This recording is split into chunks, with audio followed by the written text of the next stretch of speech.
Hi lovelies, welcome back to another video. So today we're going to be talking about the concept of self-image and how we can be able to mold our self-image. So this channel is mainly tailored towards talking about topics that enable us to live fulfilled lives based on the power that we inherently have that allows us to attain whatever we want to attain and to realize through our being and through tapping into our potential that was freely given to us. And so my videos and our videos as a whole are mainly towards tapping into that power and finding ways to be able to enhance and tap to that power. So when I talk about self-image is the embodiment of who you truly are to the core. Thoughts, the beliefs, the expectations, the emotions that result, the actions that you take that actually harbor who you are. What percentage of the thoughts are dominant? The dominant actions, the expectations, the dominant beliefs, the dominant emotions that you embody, they form your personality and they form your self-image. And as Joe Dispenza says, your personality forms your personal reality. And as we talk about self-image, I wanted us to look uh, on how self-image is actually formed. And we talk about that before we even start looking at how we can remold it, so that we can first understand what it is fully and how we can approach it in different areas of our life. When you start tapping into who you really are and understanding yourself, self-image, you realize that most of the concepts that you hold dear to you, that form your perception, that form the degree of the awareness and the consciousness that you tend to make choices through, are based mainly from the formative years. And that is mainly sprouted by the kind of environment that you are in, people that you got to interact with, what the teachers told you, what your parents, what your siblings, the kind of the relationships that you had, and even the traumas that made you form very strong emotions that held pivotal emotions that you kind of base your judgment on. And when I talk about the formative years, basically that's around maybe below 10, where your brain is literally not thinking at all, not doing much of the thinking, very slow brainwave, like the theta brainwave, where it's mostly observing and taking in and learning, forming connections. When we talk about your self-image at this stage, it's mainly structured around areas that you were influenced on, and that could be abundance in finances, relationships, how your parents related to each other, a self-identity on yourself, or a self-image of how, sorry about that, about how relationships should be or how partners should treat each others based on what you saw during that time. Self-image is also formed on latter years, that's the teen years and even older.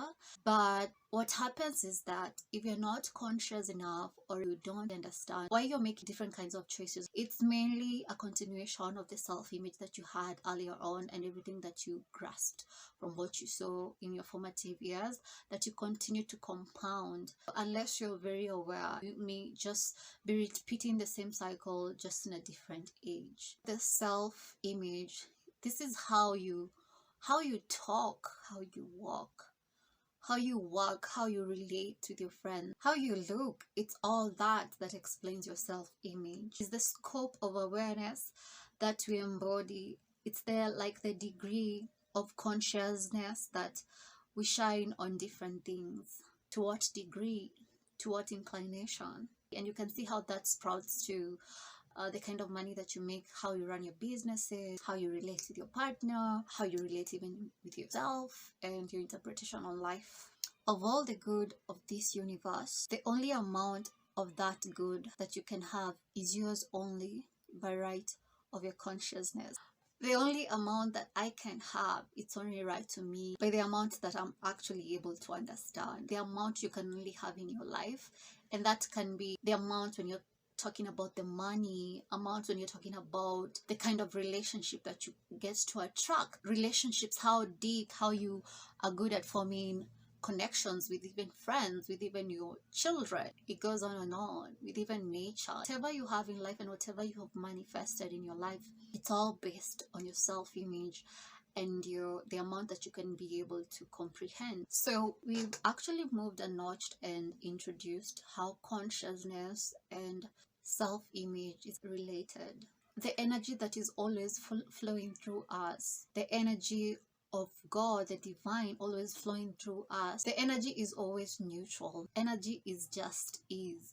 It doesn't come to you based on an inclination, or it's just a positive energy that is flowing through you, or it's a negative energy that just flows through you. Energy is just is.